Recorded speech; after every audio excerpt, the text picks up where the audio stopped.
ब्रह्मा गुरुर्विष्णु गुरुर्देवो महेश्वरः गुरुसाक्षात् परं ब्रह्म तस्मै ஸ்ரீ குரவே நமः. மெய்யன்பர்களே, நிகழும் மங்களகரமான விஸ்வாவசு வருடம் மாசி மாதம் 22ஆம் நாள் 6/3/2026 வெள்ளிக்கிழமை காலை 8:26 சனி பகவானானவர் கும்பராசியிலிருந்து மீனராசிக்கு பிரவேசிக்கிறார். இது சம்பந்தமா இந்த சனி பெயர்ச்சியை பற்றி நிறைய ஆன்மீக நேயர்களுக்கெல்லாம் சந்தேகம். 2 சனி பெயர்ச்சி வருதே சுவாமி, வருஷா வருஷம் நீங்கள் சனி பயிற்சி, சனி பகவான் 2 வருஷத்துக்கு ஒரு வாட்டி தான் பயிற்சி ஆவார், நீங்கள் வருஷா வருஷம் கொண்டாடுறங்க. ஒருத்தவங்க யூடியூப்லாம் போட்டாங்க. இப்போ திருநள்ளாறு கோயிலெலாம் நீங்கள் இப்போ கொண்டாடுறங்க. நாங்கள் எதை எடுத்துக்கிறது, எப்படி போகிறது அப்படின்றது எல்லாருக்கும் நிறைய சந்தேகமாக இருக்குது. இது வாக்கியம் திருக்கணிதம்னு 2 முறைகள் நமது தமிழ்நாட்டில் இப்போ தான் வந்தது. ஒரு 40-50 வருஷமாக தான் அந்த திருக்கணிதம்னு இருக்குது. அதுக்கு முன்னாடிலாம் கிடையாது. அதுக்கு முன்னாடிலாம் வாக்கிய பஞ்சாங்கம் ஒன்றி தான். அந்த வாக்கிய பஞ்சாங்கம் அனுஷ்டித்து அதில் கோயிலில் வரக்கூடிய விசேஷங்கள் எல்லாமே அந்த வாக்கிய முறைப்படி தான் அனுஷ்டித்துன்னு வந்தாங்க. இப்போ இந்த திருக்கணிதம்ன்ற ஒரு பஞ்சாங்கம் வந்தவுடனே எல்லாரும் அதையும் அனுஷ்டிக்கிறாங்க. அதனால் அதான் இதா எதை நாம் அனுஷ்டிக்கணும், எதை நாம் கொண்டாடணும், எதுக்கு கோயிலுக்கு போகிறது, சரி இது எது உண்மை எது பொய் அப்படின்றதெல்லாம் நிறைய பேருக்கு நிறைய சந்தேகங்கள் வர்றது. இந்த பஞ்சாங்கம், இந்த நவக்கிரகங்கள், ஜோதிஷம் இதெல்லாமே ரிஷிகளால் நமக்கு சொல்லப்பட்டது.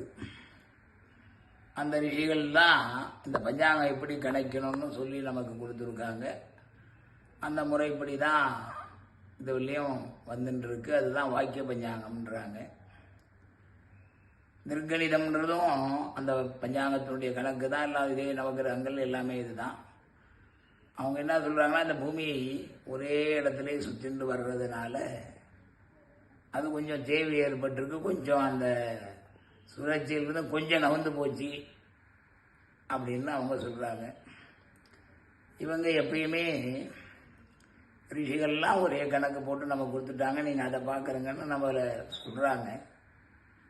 இதெல்லாம் இவ்வளோ கண்டுபிடிச்சவங்களுக்கு இது நவரும் இது பண்ணும் அப்படின்றது அவங்களுக்கு தெரியாதா? கண்டிப்பாக தெரியும். இருந்தாலும் அதை எல்லாம் விட்டு வாக்கிய பஞ்சாங்க பிரகாரம் இதுதான் அனுஷ்டிக்கணும் அப்படின்னு சொல்லி அவர்கள்லாம் செய்திருக்காங்க. இத்தனோ காலத்துக்கு முன்னாடி நாடி ஜோதிடங்கள்லாம் இருக்குது. நாடி ஜோதிடத்துலேயும் அந்த வாக்கிய பஞ்சாங்க ரீதியாக தான் அவர்கள் சொல்லியிருக்காங்க.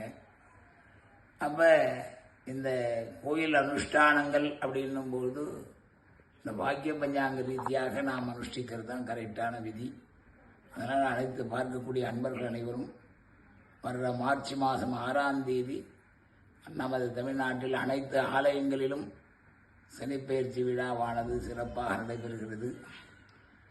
அதுவும் உலகிலேயே மிக உயரமான 27 அடி விஸ்வரூப பஞ்சலோக மகாசனீஸ்வர பகவான் அவருடைய சித்த பூமி முரட்டாண்டியில் பிரம்மாண்டமான சனீஸ்வர பகவான் 27 அடியில் இருக்கார். அவருக்கு நேர 80 அடி மகர கும்பத்தில் 8000 லிட்டர் நல்லெண்ணெய் ஊற்றி 800 கிலோ எள்ளு மூட்டையாக கட்டி பிரம்மாண்டமான மகாதீபம் உலக நன்மைக்காக ஏற்றப்படுகிறது.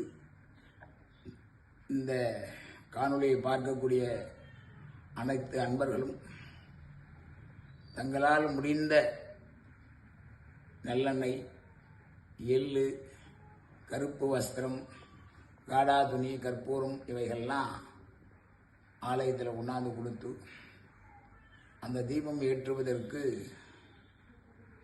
அனைவரும் ஒத்துழைப்பு கொடுத்து அந்த தீபத்தை ஏற்றி சனி தோஷத்திலிருந்து நாம் அனைவரும் விடுபடுவோம். நன்றி, வணக்கம்.